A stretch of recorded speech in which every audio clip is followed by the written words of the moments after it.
ئەم پشتگیریە بێگومان بەشێکە لە ئەو بیرۆکەوە لەو هەستە نیشتمانپەرۆرەی کە سەری هەڵداوە.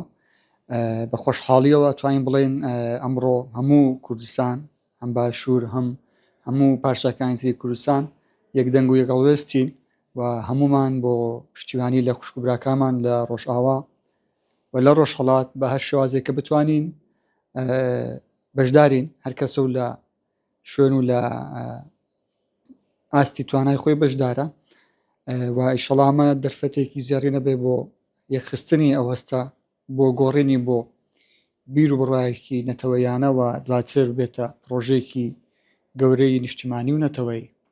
وەکو مامۆستایەک ئەوەی لە ڕۆژاوا ڕوودەدا تۆ چۆن دەیبینی؟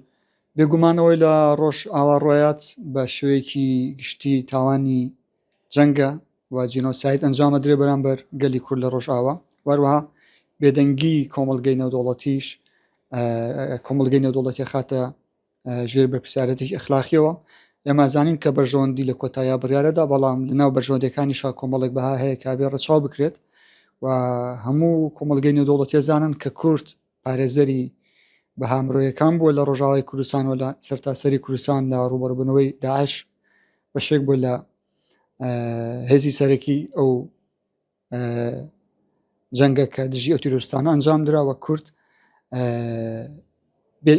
بێجگەلەوەی کە شەڕکەری ئازا و بەجێرەگەن وەروەها خەڵکی مرۆڤ دۆست بە ژیان دۆستن و ئێمە بەردەوام ئەو خاڵە دووپاتەکەین و بۆیشە لە هەموو چالەکیەکانمانە ژیان دۆستی و هەمە چەشنی خەڵکی کوردستان هەبینرێ.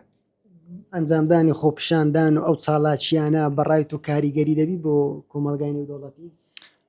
بێگومان ئێستا لەبەرەوەی کە سۆشیال میدیا هەیە و هەر یەکێک لە ئێمە لە ئاستی خۆمانەوە کە سۆشیال میدیای خۆمان بەکارێنین ئەتوانین وەکو کەناڵێک بین بۆ گەیاندنی دەنگی کوردانی ڕۆژئاوا.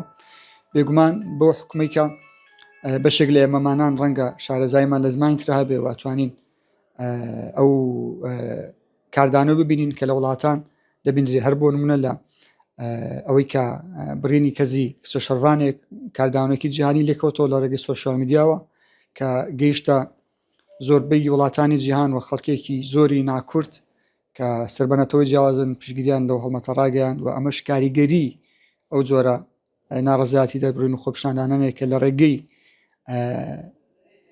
ئاکتی تاکە کەسیە لە ڕێگەی خۆپشاندانی گروپ و بە کۆمەڵ ئەنجامەدرێت لە سەرتاسەری جیهان. بژین سەلام.